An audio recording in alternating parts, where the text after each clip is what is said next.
You spent countless hours in the garage with your dad. Now investing in that old car and working on it with your son reminds you of him.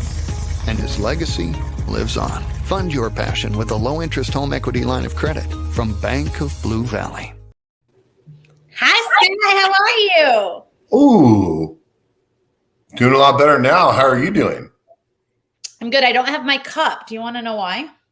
Because you're on vacation. I am not on vacation. I am on an annual team meeting at the beach. Well, that is a lot of work, but hopefully tonight you're vacationing a little bit. Yes, we actually have reservations at a restaurant over at the beach, but this is work. We do this once a year. This is the first time we've done it at the beach, but essentially we are kind of revisiting all of our branding, revisiting what our website says to the public, doing all of the things, resetting our team goals, and all the things that you should do with your team at least once a year. See, I'm not even focusing on anything you're saying because I felt like I just genuinely missed you because I have a habit of every week talking to you. And so Jennifer Dehan, who's amazing, helped co-host the show, and it kind of got me out of my rhythm. And so I had a little dopamine hit me when I saw your face. Well, I was like, oh, hey, your background's different. I realized you're out of town, but it's so good to see you and be talking to you. I now realize like part of my routine is who I am. Like I need a little Aaron Fulk in my world. And you know what? We've actually talked about Sky Havens in our annual meeting the past couple of days. So well, you're definitely part of our world for sure.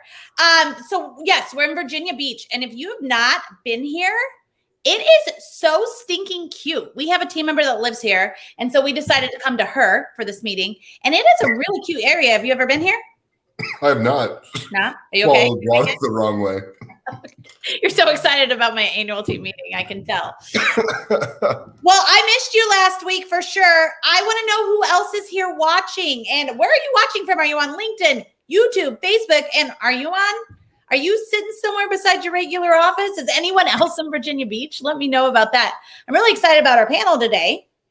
Woo, woo. Well, you got everything so automated that like it's amazing. I'm telling you, people should pay you a lot of money to like run shows for their organizations because wow, you have it down to a science. Because you and I would be like, who's going to play music? Who's going to announce the panel? Now it's like I'm jacked for the panel because I don't know which one you're going to announce first. Well, that sounds good. Okay, let's see. We've got Nick is watching from LinkedIn in his home office. Hello, Nick. So who else is out there? I'm so excited. Thanks for joining us, Nick. Let us know where you're watching us from and let us know who you're excited to see. All right, should we bring out the panel? Let's dance. All right. I'm working off one screen today. Usually I've got 3 screens going. So if it's a little rough, there's your heads up. But here we go. All right. And Clay is watching from LinkedIn in his office. That's a great dude. Clay. I need to hang out with Clay. All right. Our first guest today, same name as my daughter. Yeah. Our next guest, Brett. Hi, Brett. Hello. We've got somebody that's in Kansas City and outside of Kansas City. He's got offices everywhere. So I'm excited to hear what he's doing in Kansas City. Ron, hi, Ron. What's happening? Last but certainly not least, I'm going to pre-warn you. I hear that him and Scott have been friends for a very long time. So get ready for all your inside jokes.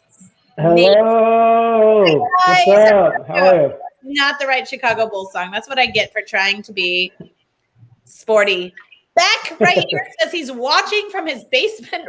He is so impressive. Like every time he's just like, he's into music, building the community. Beck, wow. Well, after Beck was on the show, we decided we should be best friends. So we have a happy hour scheduled. So he's one of my go connect with all those people that just said hello. They're all fun people. And Beck and I actually are going to do hooligans like we talked about on the show. He's a Renaissance man. I love their Long Islands. All right, guys. So let's get started. Lily, wake up, girl. Did you get yourself a drink? I'm definitely drinking. Annual drink. Call for some drinks. Who are you? What do you do? And how do you get to Kansas City? Awesome. Well, I'm so excited to be here. Thanks, Erin. I am Lilly Coye, and I own a leadership and life coaching business. And I help women navigate transitions in their lives. My former career was in higher education administration, and I've taken my 10 plus years in higher education and pivoted and now helping grown adults, primarily women, feel empowered as they move through life's changes and help them feel unstuck and find clarity and confidence to reach their goals. I'm originally from Southern California and came to Kansas City with my wonderful husband, who was born and raised here. We moved here about 5 years ago. And I've spent the last 5 years settling and growing our family and taking a little bit of a career pause, and I'm excited to be on the show today and network with some other people in Kansas City. So you say career pause, but you've been doing a ton of volunteer work in Kansas City. You're currently on the board for Junior League, so you've been doing a lot of stuff too. Yes. I have taken time to get involved in the Junior League. I'm involved in a great organization that was formerly called United We, but is now United We Empower. So when I'm not taking care of my kids or coaching people through life, I enjoy being outside, trying new Kansas City restaurants, and having a good time.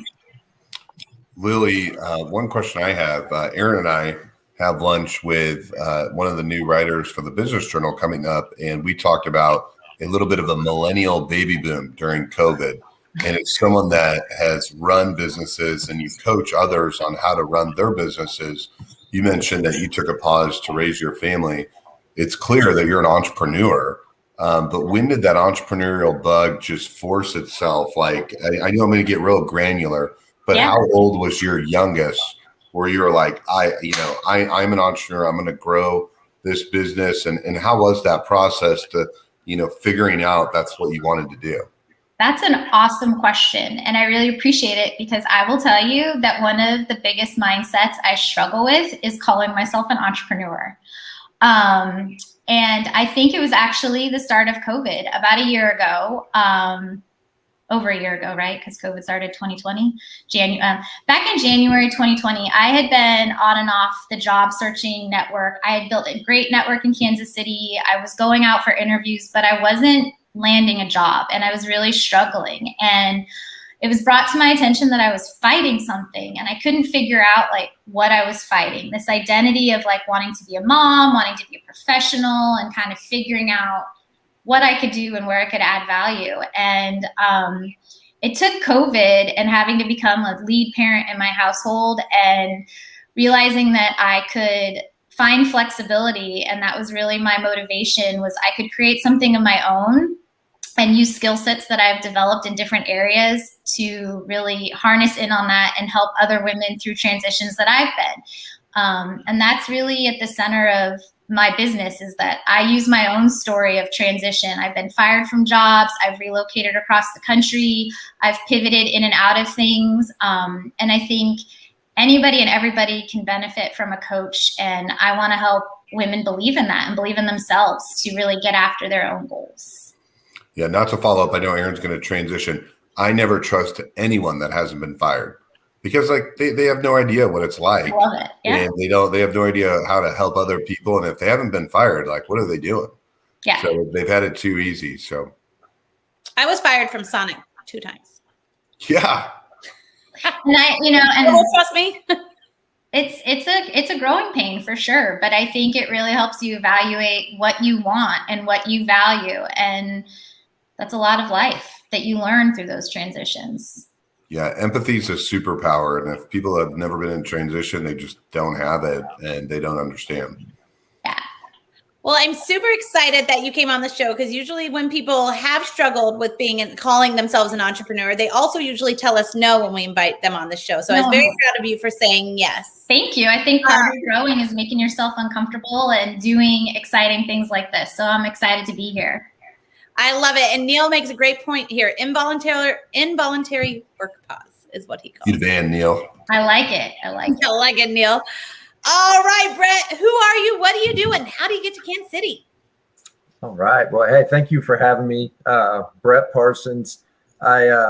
I consider myself an entrepreneur, even though that's not technically what I am now, but I started my career kind of the opposite. I started my own business when I was very young and ran it for 11 years. And I was in insurance and financial services and did that, building up the network. And, you really got to build trust before people will trust you with your finances, your life insurance for their kids. And that's kind of where it started for me. 11 years into that, I sold that business. And then I went to the corporate America, and I subsequently got fired from my first job, going from entrepreneurship to corporate America. Whole other story, different show, but definitely helped transition and shape me getting back into the relationship aspect of it. I since went into partnerships on the tech side, being the relational guy for companies as opposed to the transactional guy going out and getting us into new industries and forming those relationships. And I'm now at Scollar, director of partnership for them, which is the ultimate pet ecosystem. So Scollar is a mouthful. There's a lot of different things we do, and it's an open platform. But right now we've had to pivot in COVID with the production of our collars because we manufacture overseas, but we are up and running and do have our marketplace out there where people can go buy pet food, pet supplies, pet toys. And we're growing leaps and bounds there where people are looking for a personalized experience with the company to be able to buy their stuff that they're already using every single day at the click of a button. So my role there is to go out and find the people that have the products, find the developers that want to develop on our open platform, find the scientists that have algorithms to put on our collars, because this thing is heavily instrumented to do all sorts of things for your pet beyond just GPS and that sort of thing. So I've been in this role for a little over a year, but I'm learning every single day, and I'm excited to be here talking with you guys and surround myself with good people. I have a quick question. Does it remember on your marketplace? Will it remember what dog food I'm supposed to buy? Because right now I just go off the picture. My girlfriend said that is not the right way because they change those pictures all the time. Thank you. Yeah. And so we just came out with some personalization. I know everybody, that's kind of a buzzword right now. Everybody's doing personalization, and they have figured out to where they can, get the email, personalize it, and then also show you what you've ordered, and to be able to set reminders, that sort of thing. And then moving forward, we'll have subscriptions too, so you could subscribe to the sort of things. And it's a lot more than just going on a buy it. It's also a resource for different questions. When you go get a pet, that's when all the questions start to happen. What if questions? Kind of like insurance. I got a lot of insurance what if questions when you're in insurance, but when you have a pet, there's just as many, if not daily. So do you have an app for the phone where it does GPS? So there is an app, and there's also the website, which is www.scollar.com. The app, once the collar is available, once we get all the manufacturing overseas, that is where you'll go to find your pet. It's where it has global GPS. It's got activity monitoring. It's got temperature sensing. It's instrumented in ways that it's thought with the future in mind. It's got swappable modules for people that want to develop on our open platform. If you think of it like a cell phone, we are the cell phone, and the different app developers are what's going to go use this. So now your pet will have something that has access to the health records and everything that you need at your fingertips to be able to help be a pet parent. So that's because it is a handful. So you brought up insurance. Are you partnering with Companion Protect here in Kansas City? I have not had a conversation with them, but insurance is definitely one of the cogs that we want to incorporate in there, just because, having been in insurance and knowing, insurance comes with underwriting, which is essentially just better data to be able to make more intelligent decisions about, you're insured. And in this case, it would be the pet. So, we could be able to provide, data to, if you think of like DriveWise or for other companies that use data already to make determinations on your driving habits, they could take a better look at your pet and beyond, helping price. So I'd love to have that conversation, but have not yet. So, all right, you're there. No underwriting. You can go to Companion Protect and just Google them. And as long as your pet is under 8 years old, they'll give you a quote. Nice. Very cool. Companion Protect. So in my world, this is funny because you're in insurance and I'm in marketing, right? In my world, I was really impressed with Companion Protect because they were one of the first people that approached Mahomes' girlfriend, Brittany Lynn, to be an influencer for them. And I just thought that was really out of the box thinking for them because she was so into her dogs. And I've been watching. That was pre-engagement. That was pre-everything. That was pre the first playoff run. So they're a really good client, and they did that purely based upon her Instagram following, and that was the demographic they were going after. And it's been Executive Air Share did a really good one with Patrick, and so there's a couple of Kansas City companies that got in. You think of Community America that got in with the Chiefs before they really started their big run. So it's wonderful to see companies get on the inside before they get big. It's like when we were in high school and we'd listen to a band and then you'd hear them on the radio.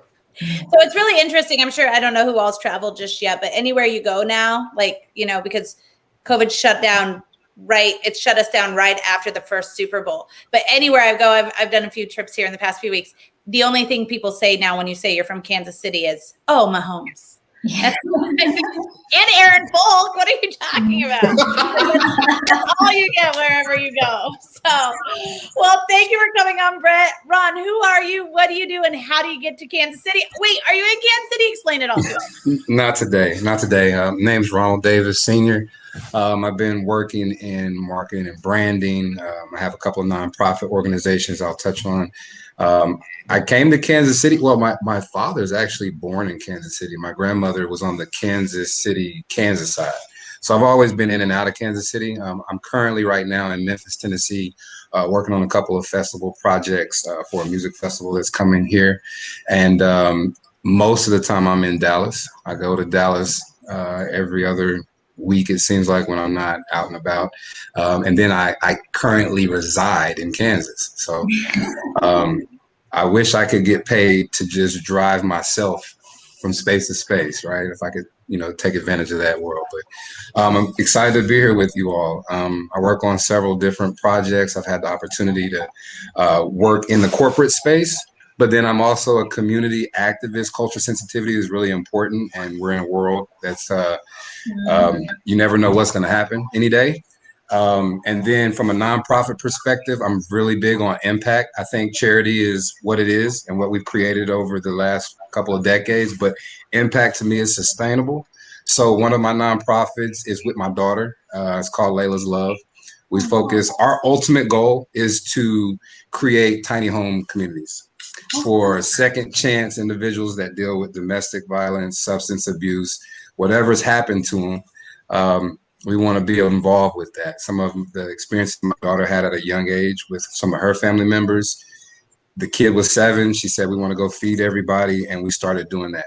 And then from there, Dad was like, "I can't keep, paying everybody's lunch tab just all willy-nilly." So of course we had to make it more of a business approach so that we could sustain it and be able to, filter however it's going to come.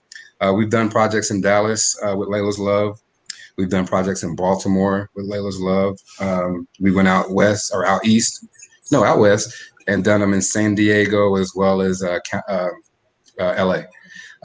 Small projects. We're small projects trying to get big fish to pay attention, see that they can capitalize and get a return off of the things that they do for people that have no choice. Right now, I think that that's kind of a skewed approach. And being a small guy, for me to be able to make it, I've had to come up with different ways of being innovative and find ways that businesses can, benefit off of it so that they'll be more open to working with us.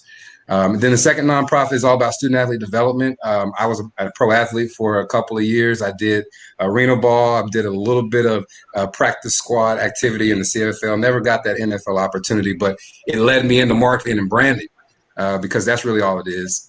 Everybody's not necessarily the greatest athlete, but they got there. So for me, working with kids, I wanted to give them an opportunity to bypass some of the BS that goes into becoming a big athlete, whether you're a D1 guy or you're an NAIA guy. I think that what you do at 7, 8, 9, and 10 matters a lot more nowadays than what it used to. So we created an app. We launched the app about a month ago. It's called the OP app. the idea behind it is to be able to be a resource to kids. I went to Jamaica for a mission trip. Kid didn't have shoes, but he had a phone. And it made a big deal because we're talking about people that literally have nothing, and you got a phone. So it made a lot of sense. But I went on LinkedIn 3 years ago and I talked about making this app. I worked with 2 different app developers. I felt really confident about it, and it just never matured into anything.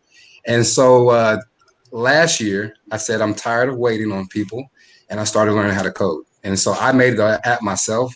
I'm very happy, and I appreciate being able to do that. One, being a Black entrepreneur, I think that it is important to encourage people to try stuff that they're uncomfortable with. And I've done a really good job of making myself uncomfortable everywhere I go. And so getting into the app space was one piece to the student athlete ecosystem. And so we got the app.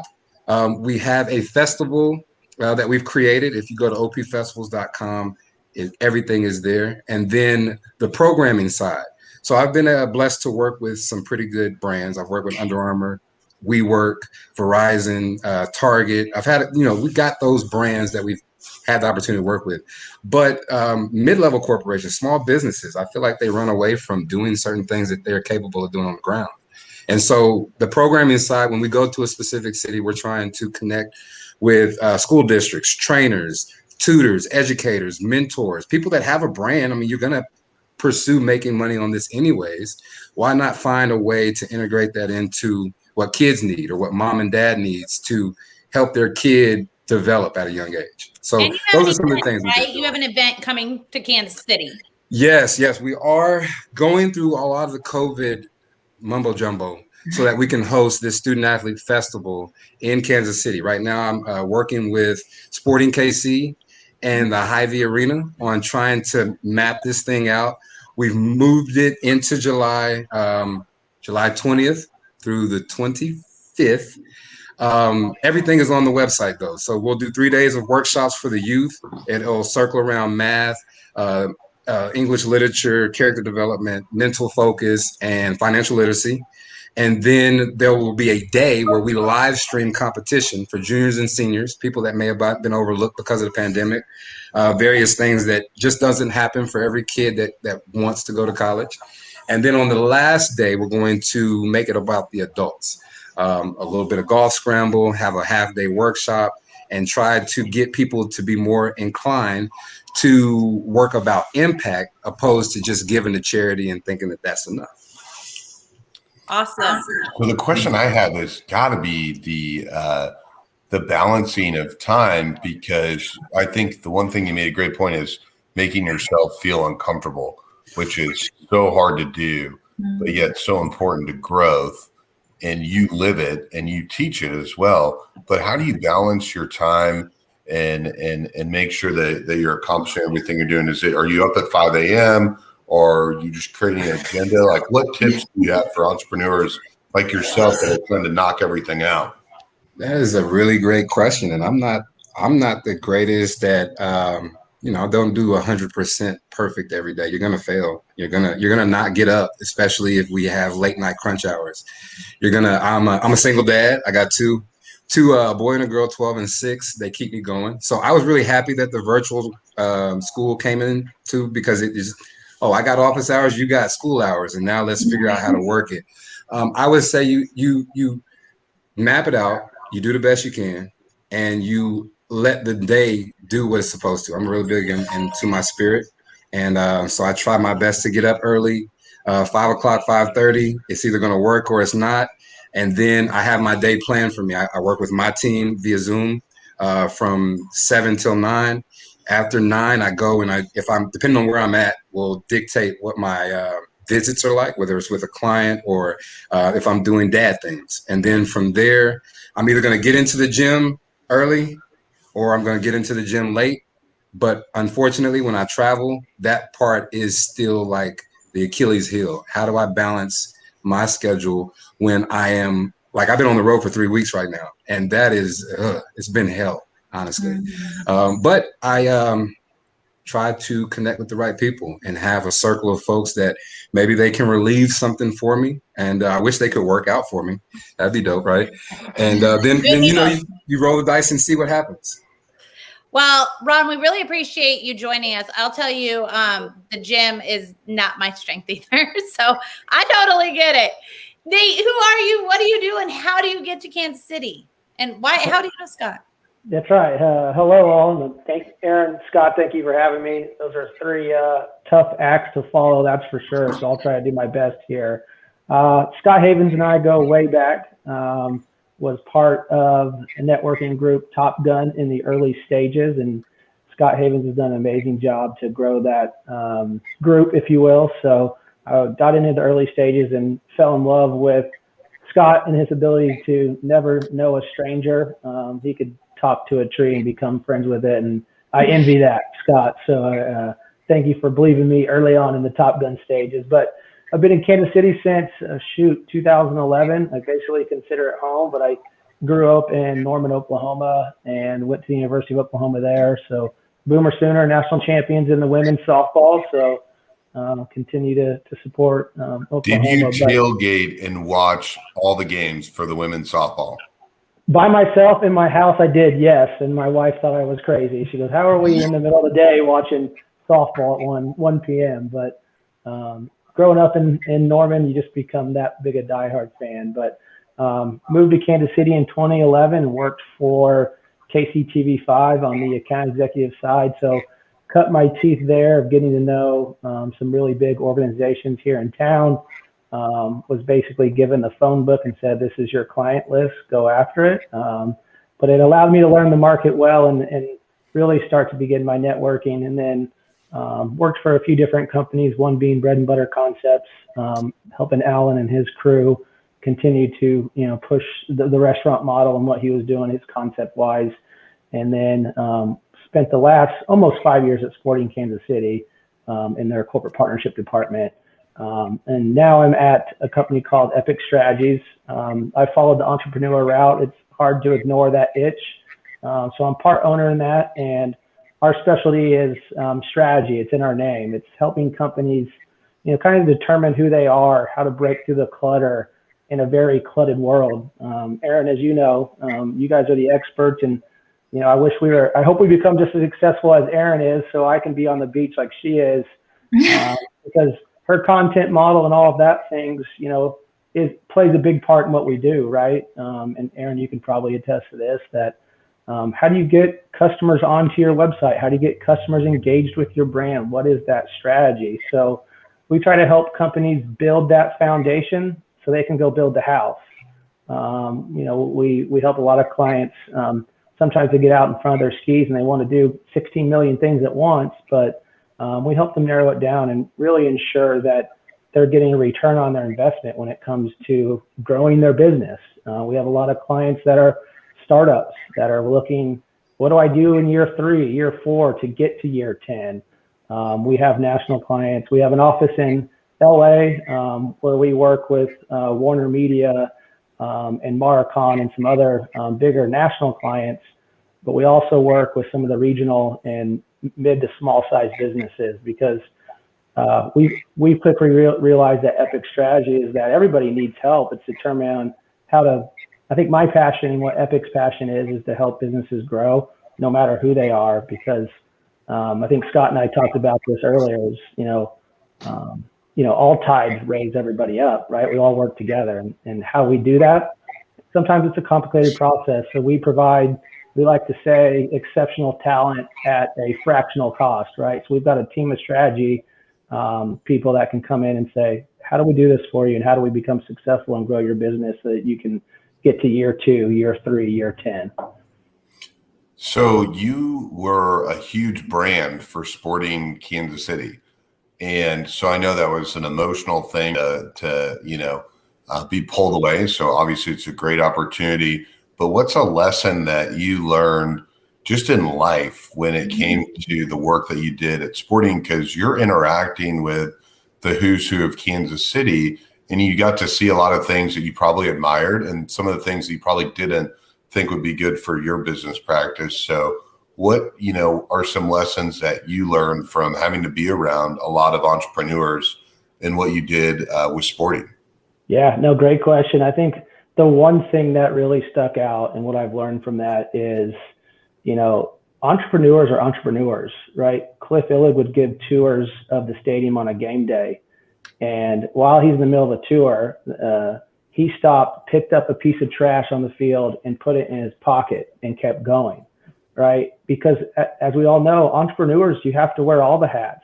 You can't become too big to where you don't have that passion anymore. You don't believe in the people who are working for you. You're not empowering them. So if you're too good to pick up a piece of trash on the field and you expect, your associates do that and your associates to promote your brand, then you're never going to succeed. So I think what I learned, seeing a true entrepreneur like Cliff Illig, where him and Neil Patterson created, Cerner on a cocktail napkin in Luce Park, and now they employ, 23,000 people. It's, they're not afraid to invest in the people. And if you can invest in the people and empower them and put people in those positions, that's where you start. I mean, that's when we talk to a lot of our clients. It's like, what is your foundation? What is your business going to live on? And if you do that right, everything else will fall into place. So I think I learned that even an entrepreneur like Cliff, who has been very, very successful, still is there doing the work that it takes from across the board. I love that. I used to work in property management, and one of the first things I got told my first week there is that never walk over a piece of trash, that the owner would literally fire. He didn't care if it was the CEO or a leasing, which I was at the time, but he felt that the second you walked over a piece of trash, you were just doing the bare minimum, right? And so he would fire you on the spot if you ever walked past. And there's a lot of trash in property management, so I was just always picking up, especially where I worked, there's a lot of trash. So I love that, Scott. That kind of reminds me of that the cart thing too that we always talk about. Oh man, yeah. Aaron posted a meme of like, are you the person that doesn't put your cart away? And I at times I wouldn't. And so now I never do, because I'm like, who the hell am I? And so, but yeah, sometimes we all need those reminders in life. And, I love the comment of, I haven't hired anyone to work out for me. If we can figure that out, I don't know if that's ever been a meme. That is genius. I talk to a lot of people. I've never heard that line. Ron, that's a Shark Tank idea for sure. So write that down. Write that down. Okay, guess who's here, Scott? No. She's here. All right. So Wendy from Bacon Blue Valley is going to ask our next question. Whenever she's done, Lily will just go to you. Okay.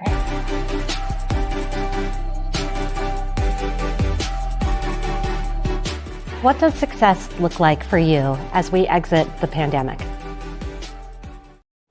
Such a great question, Lily. Yeah, such a great question. And you know where I'm going with it. It's all about coaching. I want people to feel empowered as they return back to work or whatever their situations are post-pandemic, to feel empowered to ask their employers for what they need to find the flexibility that they've enjoyed and thrived in over the last several months, year plus of their lives. And I think, that kind of builds off of a comment that Nate made about investing in people. And I think leaders need to, if they want their employees to be successful, they need to invest in their people and really listen and figure out what their people need to be successful returning to the office and what that looks like.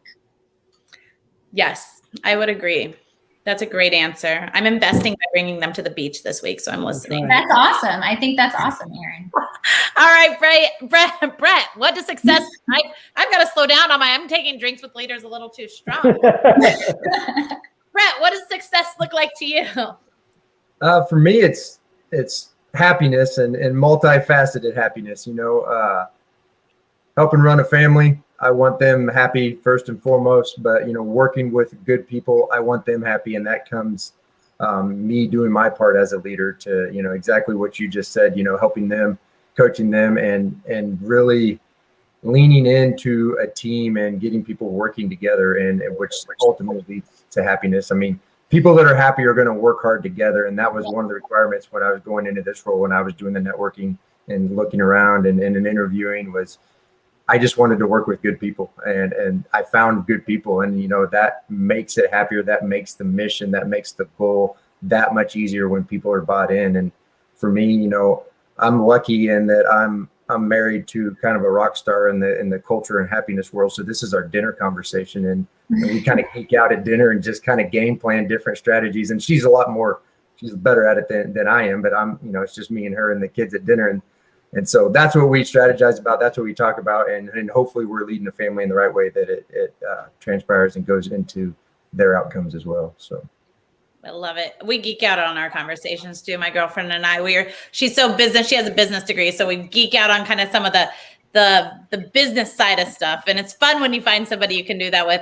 Scott, I feel like at your dinner conversations, Julie's just like in charge and you just do what you're supposed to do. I do what Julie, Aaron, and my business partner, Melissa, tell me to do.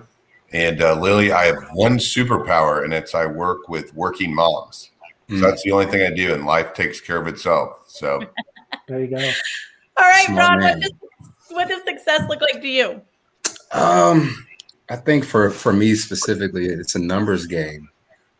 We have challenged ourselves to go out and impact about 3,000 to 5,000 kids. And the hard part about that is we need people to participate.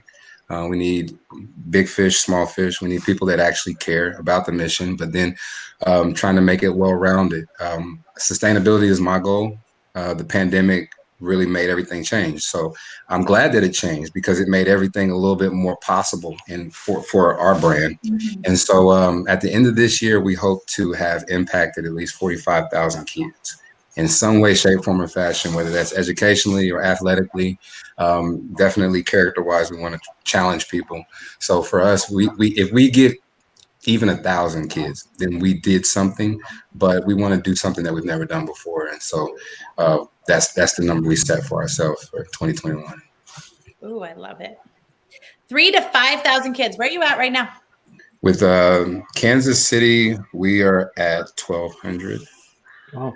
I'm afraid of a lot of things COVID wise. So I've just kind of just sitting over here being a good kid and just waiting for this thing to get into July so that we can really push harder. I think come July, things are going to start popping as God willing. And stuff goes. Right. So, all right, Nate, what does success look like to you? Yeah, no, I think everybody's nailed it. I mean, I think we're all going to learn a lot from this pandemic and returning to work. But I think the message we talk to our people and even our clients too is, don't be afraid to break the mold. Don't be afraid to be different. It's no longer does it have to be in, butts and seats 8:30 to 5:30 and you have to be here no matter what. It's let your people have that flexibility, right? Brett, what you talked about is let them have that happiness. If they need to leave at 3 o'clock for your son or daughter's T-ball game, go do it, and empower them that they're making that right decision to invest in not only their work life, but their home life too. It's a balance now. And I think the pandemic allowed us to really define what that work-life balance is. Because all of us here know as entrepreneurs, you could work your entire life away if you let yourself, and if your passion's there, sometimes that happens and you need to take a step back and say, it's okay for me to take a few hours off to invest in myself and my family, because guess what? Your associates work harder for you. They're empowered to make decisions and that's why they're there, right? It's to lean on each other and come out of this in a way to where there can be a hybrid. If you need to work from home a couple of days of work because you need a recharge, great. If you want to come in the office 5 days a week, great. So I think that's how we approach our clients too. It's, don't be afraid to be different and break the mold, and let's do some fun things together and help businesses grow. And that's what we say to our employees as well. The Business Journal came out with an article, I think it was 3 weeks ago, and it was that associates would accept $40,000 less if they were told that they needed to come into the office from 8 to 5. And so I was with Linda Endicott and Andre Davis yesterday, and we were with Nicole Doylan that just recently got hired by the Business Journal. And I was pitching, I was like, hey, I'm not really good at pitching stories. Aaron's wonderful at that. But one thing that Andre Davis said was, he was like, I'm hearing a lot of people that are getting forced back in the office and they're gone. Yep. And so I think people need to understand the monetary value. It's $40,000 is a lot of money. And again, I know that was thrown out there, and who knows where that metric was pulled from?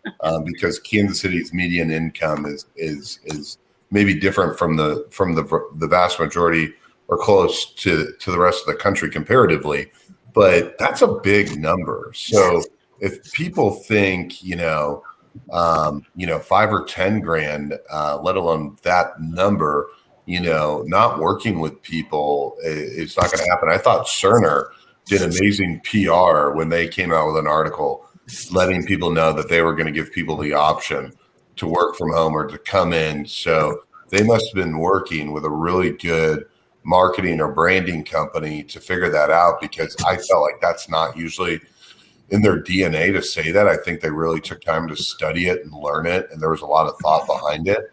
But Aaron, you've always been doing that in general. But what about the clients that you've been working with? Have you heard any people suffering from wanting to bring people in? I'm going to do a shameless plug here, actually. So we actually switched to going to a remote model, except for we do have studio space, which we'll do an announcement on in a couple of weeks. It's not time yet. We do have studio space on the plaza. But we actually, during the pandemic, decided to cut out Fridays. To Lacey's point here, COVID brought new perspectives of family values. Don't lose those as leaders. As a mom to 3, I realized how important that family time was when I was a worker nonstop. So we work Monday through Thursday remotely, and we do a thing where people can work their own hours as long as they get their stuff done. We all jump on a call every morning at 9 a.m., chat through what we need to get done. And then with creatives, they work all sorts of times. But here's my shameless plug, and you brought it up. Usually I don't talk about myself on here. You don't talk about yourself, but I'm going to do this plug. We actually are hiring for business development. We have a lot of leads we need ran that I just don't have time. We haven't had a salesperson before. So we are running that. So if you guys know somebody that's okay with the Monday through Thursday work from home schedule, sometimes you can go to the beach, just send them my way. Today at our meeting, one of the top quality in finding this person, of course, we want a good salesperson, right? Business development stuff, but we want a kind person. We want somebody that meshes with the team, but is also kind and is trustworthy, because I think that's really where sales comes from at the end of the day. So that's my shameless plug. But yes, I think to Lacey's point, listening to what your employees want.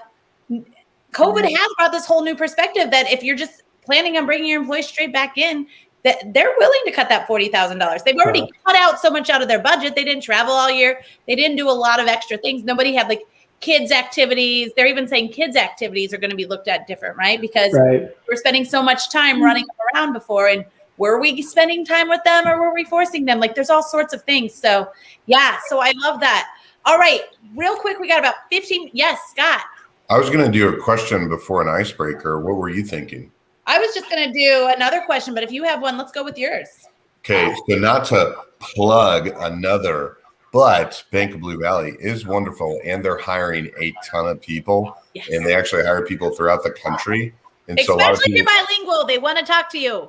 Exactly. So if you go to their website, Aaron and I will personally introduce you to their HR team. They're super nice. When you talk about people picking up a piece of trash, I mean, that's CEO Wendy Reynolds and Sean and Felicia, who are our partners that help us put on the show. Either way, they're wonderful. So Lilly, I go to the Church of Harry Campbell Business, and he tells me, and I believe him, that if you look for 2 things, if you look for what you're looking for to hire someone, if you want to be around them, they're cool and you like them, they attract people, and they're curious, they'll figure it out. So, if people want to be around them and they're curious, you can work 5 days a week with them.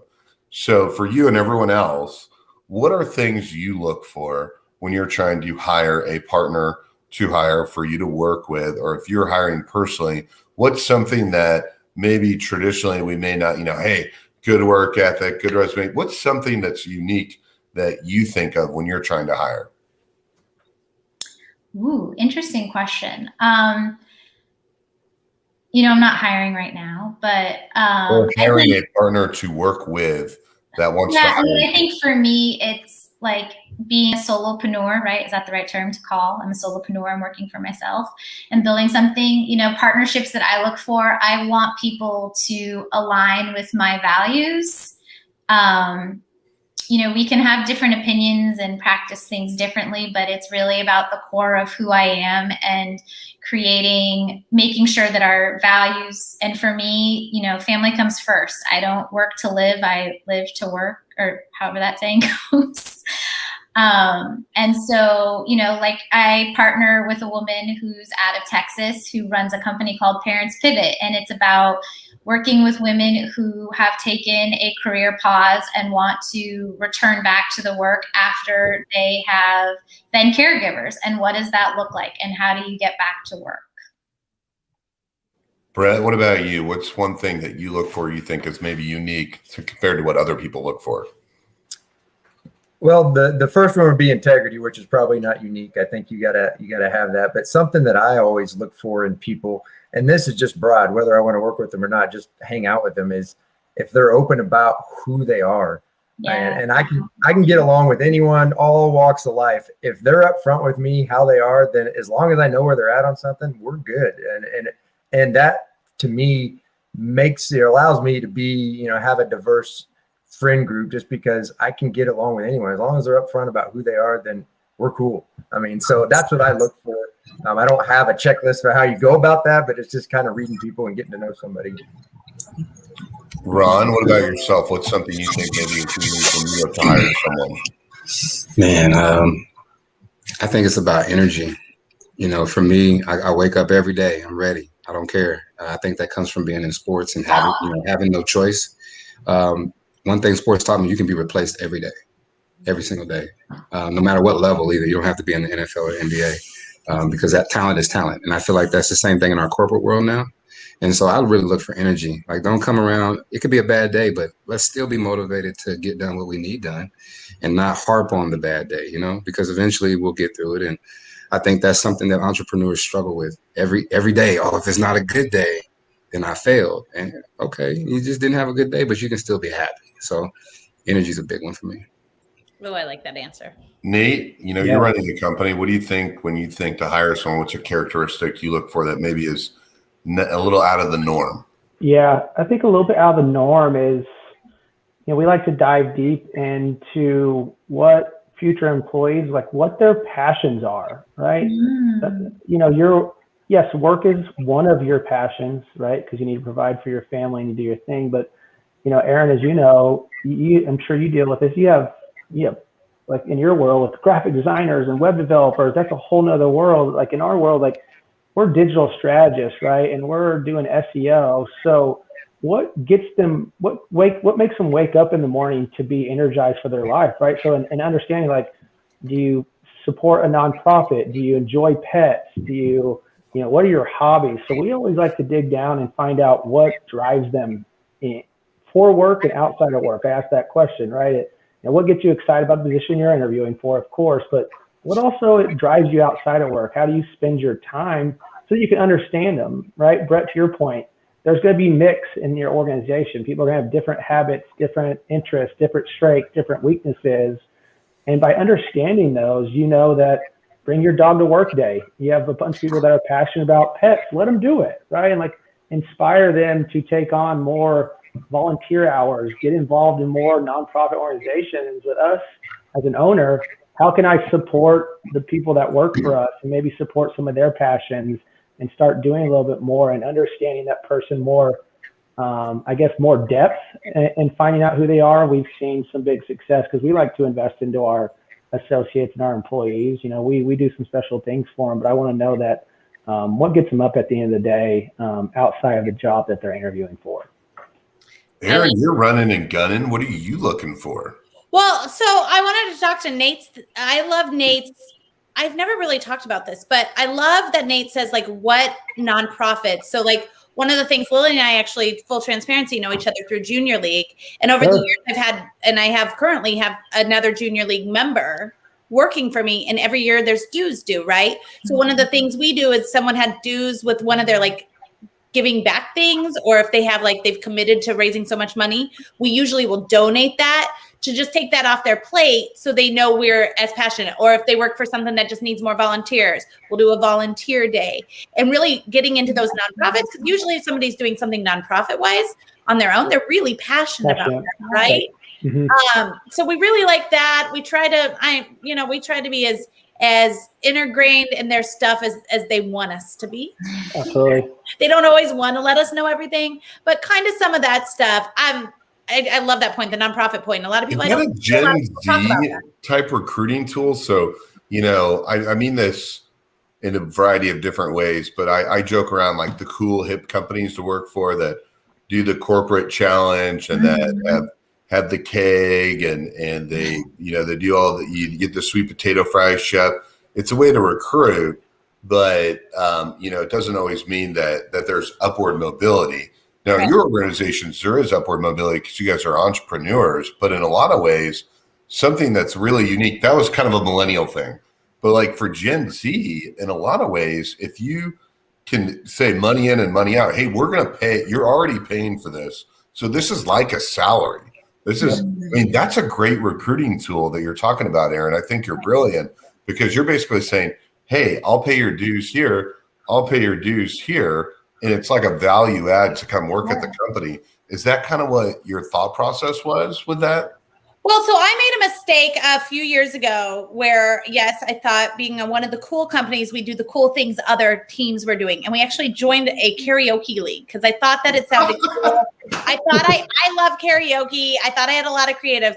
And it turned out I had one person that brought his friends because no one else from my team wanted to go to the karaoke league. I never asked. I just assumed, right? And so then I started asking and people were like, well, I'd rather spend my time here instead of karaoke. And I just started asking. And I think that was a big piece of it. I never really thought of it as a recruiting tool. And I don't usually bring it up in the interview process, but essentially it's something that I think has added a lot of value over time. Yeah. And it goes back to that point about investing in your people and you want to retain your people. So if you find ways to invest in your people and in authentic ways and bring out their values and you're going to retain them longer and have your business in the long run will do that much better, right? Because you've created that culture. Let me tell you one other quick story of something I did do right. And I'm going to talk a little soft because she's downstairs. But I had an employee moved to Kansas City. And when she moved to Kansas City, she had come on her own with a U-Haul. And I found out through talking to her that she didn't have a couch just because it was something she couldn't move herself. So she just didn't bring a couch and she was going to get a couch. And then she moved into an apartment sight unseen and you couldn't really get a big couch in there, right? And so just through this, I said, well, do you have anything to sit on? She said no. And so I just bought her a futon. No big deal. This was years ago. She's worked for me for 3.5 years at this point. She now doesn't even live in Kansas City. She actually lives in Virginia Beach. She's the employee that we came here to visit. But essentially, I'm going to tell you, she has outgrown my company probably, right? And I said to her, why, when you were moving, did you decide to stay on? Because this was before the remote thing happened. And she said, because you're the first person that ever really heard what I needed, not just told me what I needed. And this futon that honestly cost me probably less than $200. She is our graphic designer and she is amazing. If you've ever worked with Rebecca, you know how amazing she is. So much to the point that I'm like, well, go to war for this girl now. Now she gets what she's worth. But she had outgrown our company at one point. And I said, why are you still here? And she said, because of the couch. And I was like, what? So I think, yes, listening to your employees, whether that be, and I don't know, I've messed up a lot of things too. So there's way smarter people on here, but I've had a couple things where I got lucky and it's really paid off. I do want to share this. Matt Moylan, jumping in late today, but he says happy drinks with leaders.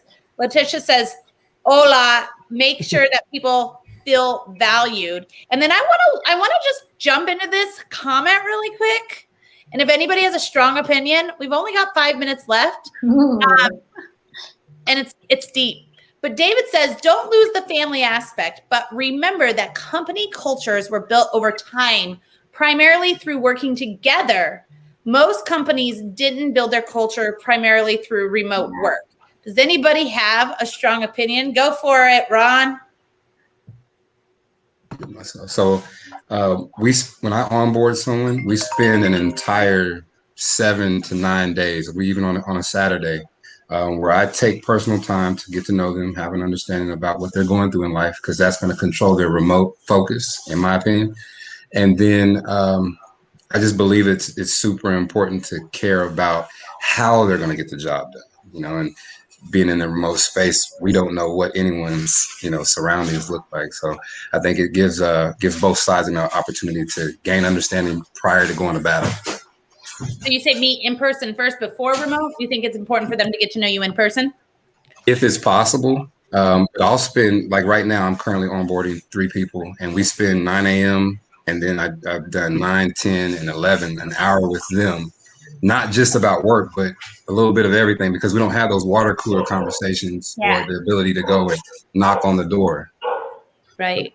I agree. I like that. I think the in-person aspect is important for me. I always made a point to go around to different departments and get to know them, and so they could get to know my context of my words. And so when I have an ask, I know, or they know what I mean it in, the context I mean it, or I have more context to make a determination on what I'm meaning, and not just some sales guy sending an email saying do something. So you lose a little bit of that, like to your point that Ron, the water cooler conversations that I think are important. How about you, Lily or Nate? What do you guys think about the remote versus in person? I think, companies have and organizations have an opportunity, right, to this time be more proactive instead of reactive like we had to be 16 plus months ago. I just started a contract with an online company, and I think to go back to that water cooler thing, they actually call the Wednesday weekly staff meeting the water cooler meeting, so that there is, and they try to make it so that like 20 minutes of it is like business, but then the rest of it is like, a team builder conversation question, that kind of stuff. So yeah, I think, the world of work is definitely going to change, and I don't think we have any idea what it'll look like in 5 to 10 years. Yeah, I agree. I think, culture, people saying we have a great culture is always easy to say, but it's definitely hard to actually fulfill it, right? I think you're right. The water cooler talk people miss, but, having a weekly department meeting every Wednesday at 9, just to have it just cause, or why don't you give people the flexibility that when there needs to be a team building or there needs to be a way to get everybody together, make it worthwhile, not just have it just cause, right? Mm-hmm. Be more efficient, be able to rely on emails when you need to rely on emails, but rely on when you do need to get everybody together, and make it worth people's time, not just have this meeting on the calendar that has to happen every Wednesday, no matter what. I think, culture is tough. Sometimes culture is hearing your CEO say, hey, I'm heading out today at 3 because I'm going to go watch my kids' game. And they're excited about it, right? Being able to talk about that to other people, not scared to dip out early because you want to go see, some family time. So I think it's a combination of everything. It's being flexible, hearing what people want, allow them to have those team building moments, but also allow them to have that time on their own to work when they want and when they can be efficient and produce their best quality work. I love that. Scott, your thoughts? I was thinking about the icebreaker, and then I had a question for Ron. We're not getting to the icebreaker today because I got I comments. was going to see what everyone wanted to karaoke, but I have to ask Ron a question. Okay, Ron. Been thinking about it the whole time. Maybe my mind's on food, but I will never eat barbecue anywhere unless my friends are cooking it or unless it's an established KC joint. Now, there's a big difference. You're in Memphis, right? Yes. Who I also believe does amazing ribs.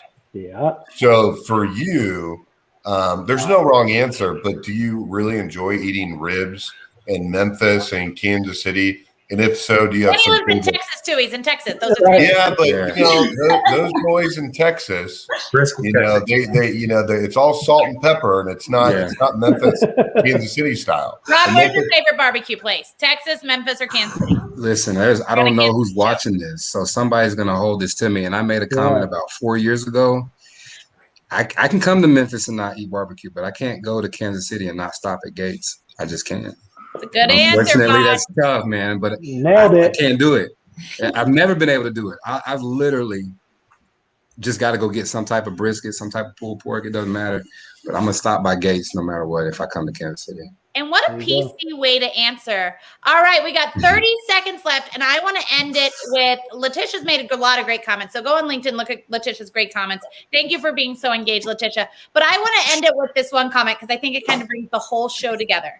She said, Maya Angelou said that people will not remember what you said, but they'll remember how you made them feel. And I think at the end of the day, that's pretty much what we talked about today. Yes. I want to thank our guests so much for joining us. Scott and I really, really appreciate it. Thank you so much to everybody watching. We hope that you loved it. If you want to catch it again, watch LinkedIn, Facebook, or YouTube. And thank you so much to Bank of Blue Valley for being our sponsor and allowing us to have this platform to introduce everyone to more Kansas City people every single week. We will be back, same time, same place, but I'll be broadcasting from Kansas City next week. So we'll see you next week, guys. Thank you all. Appreciate you.